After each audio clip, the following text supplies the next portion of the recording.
നമുക്ക് നീതിന്യായ വ്യവസ്ഥയിൽ, ഇന്നത്തെ രാഷ്ട്രീയ വ്യവസ്ഥയിൽ നമുക്ക് വിശ്വാസം വരണം. യഥാർത്ഥത്തിൽ വീണ വിജയനെതിരായ വൻ സംഭവങ്ങളൊക്കെ സാറിന്റെ കയ്യിലുണ്ട്. ഇതിപ്പോ വീണ വിജയൻ എന്നതിനേക്കാൾ കവിഞ്ഞ് നമ്മുടെ ഈ ഭരണ സംവിധാനം മൊത്തം ഒരു അഴിമതി നിറഞ്ഞൊരു സംവിധാനമാണ്. ഞാൻ ഈ കഴിഞ്ഞ 5 വർഷമായിട്ട് പല വിവിധ വകുപ്പുകളും വിവിധ ഉദ്യോഗസ്ഥന്മാരായിക്കോട്ടെ, മന്ത്രിമാരായിക്കോട്ടെ, മുഖ്യമന്ത്രി ആയിക്കോട്ടെ, ആ കുടുംബമായിക്കോട്ടെ, എല്ലാവരുമായിട്ട് വളരെ ക്ലോസ് ആയിട്ട് ഒരുപാട് കാര്യങ്ങൾ മനസ്സിലാക്കി. ക്ലോസ് ആയി എന്ന് പറയുമ്പോഴേ സാറാണ് മയോ ക്ലിനിക്കിൽ നമ്മളെ മുഖ്യമന്ത്രിയുടെ കൂടെ പോയതും ഒരുപാട് കാര്യങ്ങൾ ചെയ്തതൊക്കെ. ഇതിൽ ഞാൻ പെട്ടെന്ന് ഒരു കാര്യം പറഞ്ഞു തീർക്കാം. ഇത് പലർക്കും ഒരു ആശയക്കുഴപ്പമുണ്ട്. ഇതുപോലെ നടന്നിട്ട് ഞാൻ 2020 പാർട്ടി ഉണ്ടായി ജനങ്ങളെ വഞ്ചിക്കുകയായിരുന്നു എന്നുള്ളത്. ഇതിന്റെ യാഥാർത്ഥ്യം എന്താണെന്ന് വെച്ച് കഴിഞ്ഞാൽ 2005 മുതലാണ് ഈ മുഖ്യമന്ത്രി പിണറായി വിജയൻ, അന്ന് അദ്ദേഹം പാർട്ടി സെക്രട്ടറിയാണ്, അദ്ദേഹം വീട്ടിൽ വരുന്നു, എൻ്റെ അച്ഛനുമായിട്ടുള്ള ബന്ധം തുടങ്ങി, ഞങ്ങളങ്ങനെ പരിചയപ്പെടുന്നു. അന്ന് മുതലുള്ള പരിചയമാണത്. 2016 ഇദ്ദേഹം അധികാരത്തിലേറുമ്പോൾ എല്ലാവരും പറഞ്ഞു ഇരട്ടച്ചങ്കനാണ്. നിങ്ങൾക്ക് പറയാം, എല്ലാവർക്കും അറിയാം.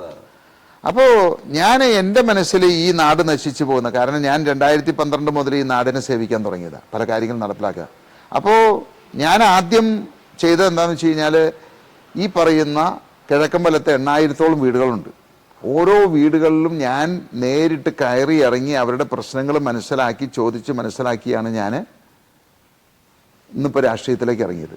അപ്പോൾ ഒരു നാട് നേരിടുന്ന പ്രശ്നങ്ങൾ, ഓരോ കുടുംബങ്ങൾ നേരിടുന്ന പ്രശ്നങ്ങൾ, ഇവിടുത്തെ ജനം എന്താണ്, ജനങ്ങൾ നേരിടുന്ന പ്രശ്നങ്ങൾ എന്താണെന്ന് വ്യക്തമായിട്ട് അറിയാവുന്ന ഒരാളാണ് ഞാൻ.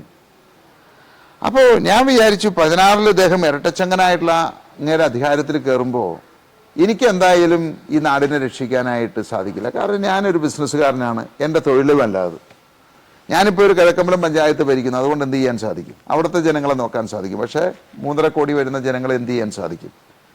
ആ ഒരു ചിന്തയിൽ നിന്നാണ് ഞാൻ അദ്ദേഹത്തിനോടൊപ്പം കൂടിയിട്ട് ഞാൻ വിചാരിച്ചു, ഈ ഇരട്ടച്ചങ്ങനിൽ കൂടി എൻ്റെ ആശയങ്ങളും എൻ്റെ ബുദ്ധിയിൽ വരുന്ന കാര്യങ്ങളും അദ്ദേഹത്തിൽ കൂടി നടപ്പിലാക്കി ഈ കേരളത്തെ രക്ഷിക്കുക, ഇവിടുത്തെ ജനങ്ങളുടെ ക്ഷേമം ഉറപ്പാക്കുക. അങ്ങനെയാണ് ഞാൻ വളരെ ക്ലോസ് ആയിട്ട് വർക്ക് ചെയ്യാൻ തുടങ്ങിയത്. എപ്പോഴാണ് അത് പൊട്ടുന്നത്? അല്ല, അങ്ങനെ കൂടി ഞങ്ങൾ ഒട്ടനവധി കാര്യങ്ങൾ അദ്ദേഹത്തിൻ്റെ യാത്രയിൽ പങ്കാളികളാവുന്നു. ഒരുപാട് ആശയങ്ങൾ ഞാൻ കൊടുത്തിട്ടുണ്ട്.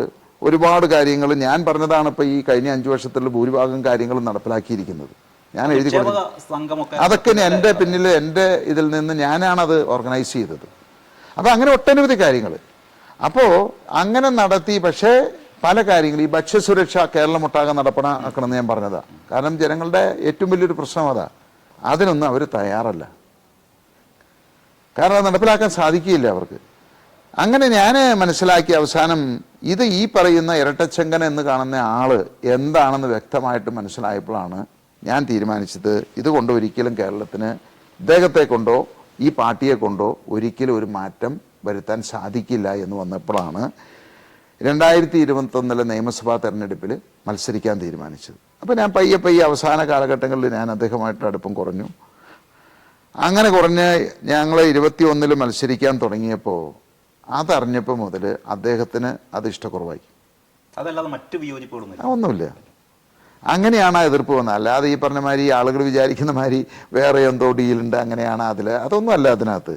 അപ്പം ഞങ്ങൾ രാഷ്ട്രീയത്തിലിട്ട് ഇറങ്ങിയപ്പോൾ മറ്റു രാഷ്ട്രീയക്കാരെ പോലെ തന്നെ ഞാനും ഒരു ശത്രുവായി.